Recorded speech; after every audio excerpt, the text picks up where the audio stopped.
When people talk about old-timey, dangerous Hollywood movie sets, people usually think of stunts and special effects, not makeup. But on the film set of The Wizard of Oz, some of the most serious injuries actually came from cosmetics and costume materials, things that we would never consider acceptable today. Behind the scenes, it showed how dangerous early cosmetics were and just how far the beauty industry still needed to come. In the late 1930s, film makeup was not regulated like it is today in cosmetics. There were basically no modern standards, no ingredient lists, no real testing happening. Many makeup products used in films at the time were closer to industrial-style paints and theatrical grease paints. With Technicolor films like The Wizard of Oz pushing these materials way further than they were meant to go, the colors had to be exaggerated, pigments had to be intense, and the chemistry behind the formulations had not caught up. It was basically a situation where the technical innovation was outpacing the chemical safety of cosmetics. One of the most serious and well-documented cosmetic incidents that happened on set involved the Tin Man. The original actor cast in the role, Buddy Ebsen, was painted with this silver makeup made from aluminum powder so he could look like tin. But at the same time, this same aluminum powder was being used in the automotive industry. The safety risks with inhalation had not been studied well. So as the filming progressed, Ebsen ended up having severe respiratory issues and had to leave and be hospitalized, and then eventually fully left the movie in entirety. They had a lot riding on this film, so they immediately recast it with Jack Haley, and the aluminum powder makeup they used before was reformulated into a paste. The aluminum particles weren't coming off everywhere and being inhaled, so the same situation would not happen, and the actor could actually act with the makeup on. While this change lowered the inhalation risk, it didn't actually make the makeup safer. The actor Jack Haley still got eye irritation and infections from this cream formulation of the makeup and had to also take off time to recover. So even the safer solution still caused injury. It was just less immediately dangerous to the actors putting it on. These serious medical situations actually highlighted how little the performers at the time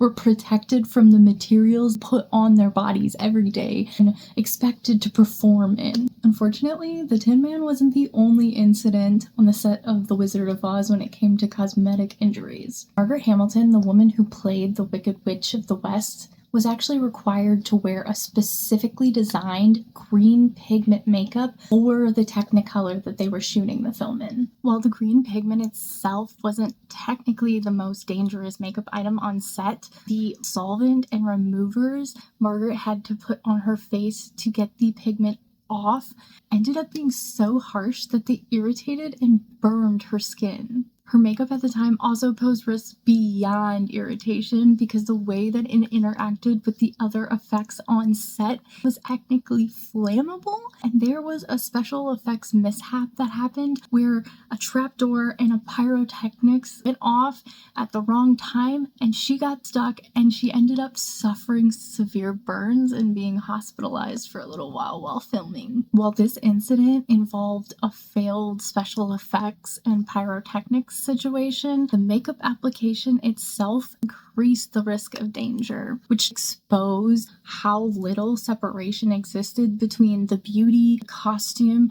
and the special effects world. Adhesive, prosthetics, and costume materials all pose risks, especially around the mouth and the eyes. None of this was considered unusual, and performers were just expected to endure these conditions without any type of safety in place and no cosmetic standard. I will say it's also very interesting to note that in the original novel, the Wicked Witch of the West is not considered or portrayed green in any way, but it was actually a production decision based on the Technicolor film that they were using at the time. This green makeup created a really strong, vibrant contrast of the character under Technicolor conditions. They wanted the character to instantly read on set. But that choice actually ended up shaping decades of visual culture around witches. The Green Witch became a popular trope in film, television, and pop culture, even as the perception of what witches actually are evolved over time. Incidents like the ones that happened on the original Wizard of Oz film set helped expose how much the beauty industry needed safer cosmetic formulation, testing,